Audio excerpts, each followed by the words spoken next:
Her father didn't leave her a fortune, but a death warrant, a mysterious treasure map. When everyone she trusted began hunting her to kill her, her only refuge was the tribe living on the lands the map pointed to, a tribe that hated her as a thief. This is the story of a woman in pursuit not of treasure, but of survival. When Alara's father took his last breath, he left her not a fortune, but a curse. An ancient map drawn in blood showing the location of a legendary diamond called the Moon's Eye. "Trust no one," her father had said. "This map is less a key to a treasure and more a key to a tomb." Alara hadn't understood her father's paranoia until her father's most trusted partner, Silas, whom she loved like an uncle, tried to kill her. Silas had been after this map for years, and now the only obstacle in his way was this 18-year-old young woman. That night, Alara fled her home with only a nightgown on her back, her life, and the leather map, her father's only legacy. For weeks now, she had been fighting for survival in the harsh lands of Africa, trying to stay one step ahead of Silas's ruthless mercenaries. Her only hope was to reach the final point marked on the map, the heart of the Shadow Mountains. In her father's notes, there was mention of a mysterious tribe living in these lands. Exhausted and hopeless, she reached the foothills of the mountains with no strength left to run. She could hear the sound of horsemen behind her. Just as she thought it was all over, a shadow emerged from the trees. He was a tall warrior, his face covered in war paint, holding a spear. This had to be a member of the tribe from the map. "Help me," Alara whispered, holding the map out to him with her last bit of strength. But there was no mercy in the warrior's eyes, only an icy suspicion. The warrior snatched the map from Alara's hand, threw her over his shoulder like an animal, and vanished as silently as he had appeared into the depths of the forest. While Alara thought she was being saved, she had actually fallen from the hands of one hunter into the den of another. Alara opened her eyes in the tent of the chief of the Shadow Mountain tribe. Before her stood the warrior who had brought her, Kyle, and the tribe's old wise chief. Alara told them about Silas and the danger that was chasing her. But the map in her hand made her a liar, not a victim. "These lands are sacred to us," the chief said in a harsh voice, "and this map shows the way to our ancestors' tombs. You are a thief who has come to rob those tombs." No matter how much Alara proclaimed her innocence, no one believed her. Her greatest enemy within the tribe was the chief's advisor and shaman, Zola. Zola believed the arrival of this stranger was a bad prophecy that would disrupt the balance of their lands. But the real reason was different. Zola was in love with Kyle and had noticed Kyle's strange, inexplicable interest in this foreigner. Even though Kyle didn't believe Alara, he saw that she behaved more like a frightened child than a liar. This situation ignited a fire of jealousy within Zola. She vowed to make Alara look like a devil in the eyes of Kyle and the entire tribe. Zola made her first move that night. She secretly entered the storage where the sacred food offerings for the ancestral spirits were kept and tainted a portion of the food with a poisonous mushroom known only to her. In the morning, when a few elders who ate the food fell ill, Zola pointed her finger at Alara. "Do you see?" she shouted. "The spirits have been angry since she arrived. She has poisoned our sacred food. She is a spy sent by Silas, trying to destroy us from within." The tribe's anger instantly turned on Alara. Just as the chief was about to sentence her to death, Kyle stepped forward. "Stop," he said. "If she is a poisoner, she must also know the antidote. Give her 1 day. If she cannot heal the elders, I will deliver her punishment with my own hands." This was not a chance given to Alara, but a gamble Kyle made with his own conscience. Alara was facing the most difficult test of her life. She knew the poisoning was a trap, but how could she prove it? Her botanical knowledge from her father was useless for the plants in these lands. In desperation, as she watched over the sick, she carefully studied the symptoms of the poison: rapid heartbeat, tremors, and confusion of the mind. All this time, Kyle never left her side for a moment, but he was there not to help her, but to prevent her from escaping. The suspicion in his eyes pierced Alara's heart like a dagger. That night, Alara remembered the last lesson her father had taught her. If you don't know a plant, Watch the animals that eat it. At dawn, under Kale's watchful eye, she walked deep into the forest.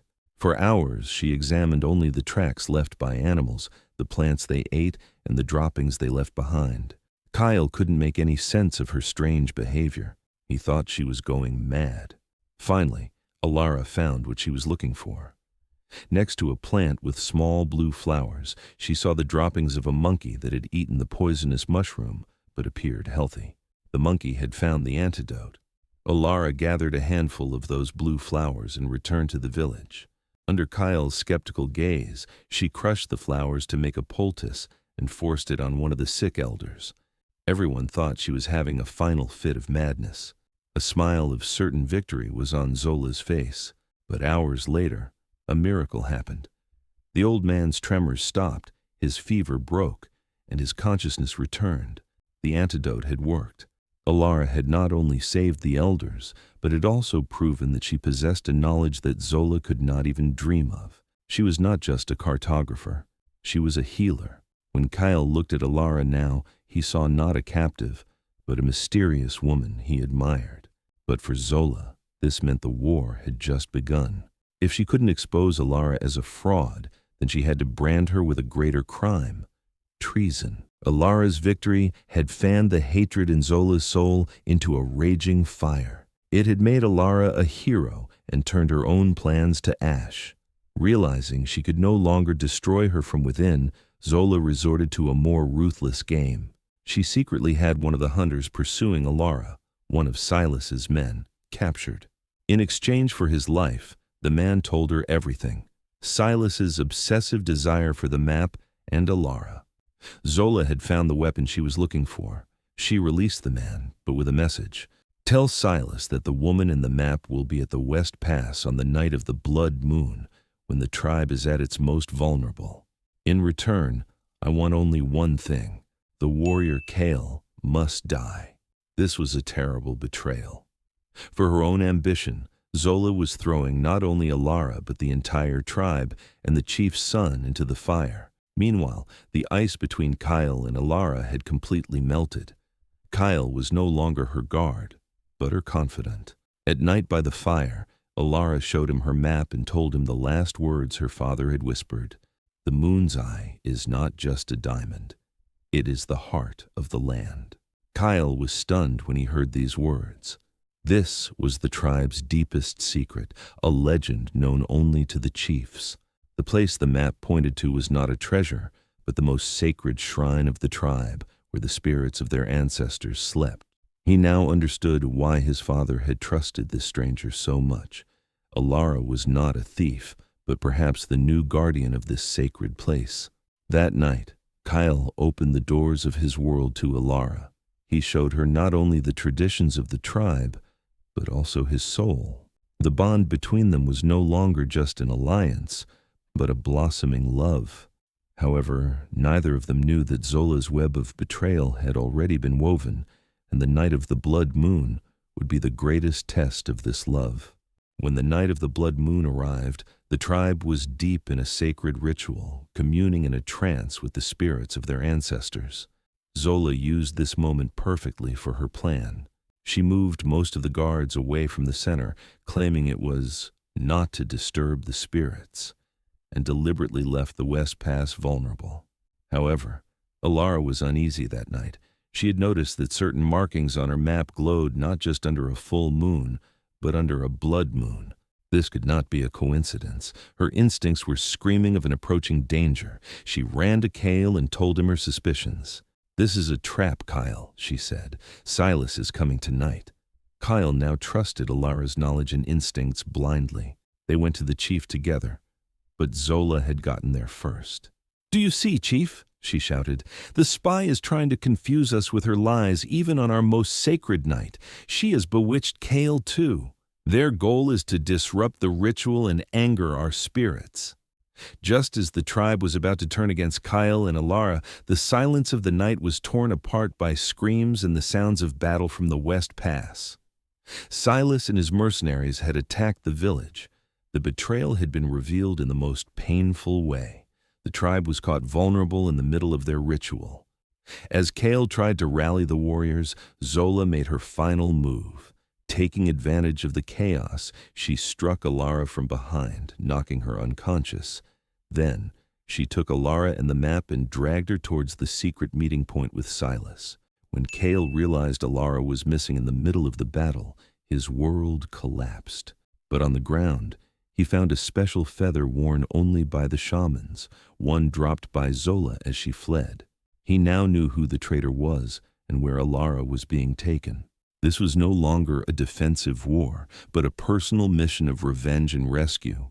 Kyle tracked Silas and Zola to the final point marked on the map, to the heart of the Shadow Mountains. He found them at the entrance of the ancestral shrine, the Moon's Eye. As Silas tried to decipher the final code on the map, Zola was savoring her victory. "The tribe will be mine now," she was saying, "and you will be rich." But all Silas wanted was the treasure. "Be quiet, woman," he snarled. "I have no business with tribes." When Kale emerged like a shadow, they were both shocked. The fight was inevitable. Kyle was his father's best warrior, but Silas was ruthless and cunning. Their fight was like the struggle of two alpha lions. Meanwhile, Alara had regained consciousness and was being held by Zola. In a final move, Zola pushed Alara towards the edge of a cliff. "If I can't win, no one can," she screamed. But Alara was no longer that frightened girl.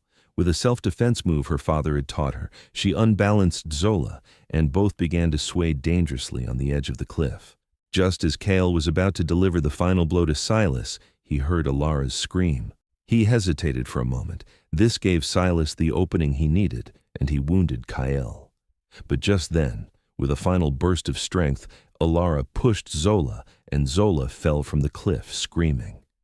Alara's move gave Kyle time to recover. Wounded, Kyle pushed Silas into the shrine. Alara remembered a detail her father had told her about the map. A specific stone at the entrance of the shrine was a trap. "The middle stone!" she shouted. With his last strength, Kyle dislodged the stone, and the entrance to the shrine closed with a great roar.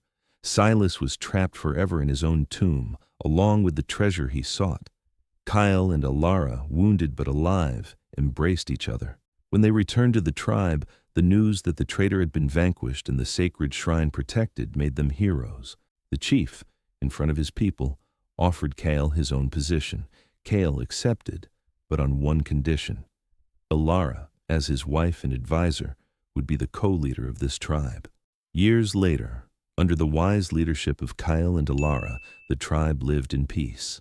One evening, their children asked them about the legend of the Moon's Eye. Kyle looked at his wife and smiled. "The real treasure," he said, "is not made of gold or diamonds. The real treasure is a heart that guides you even in the darkest moments, just like your mother's heart."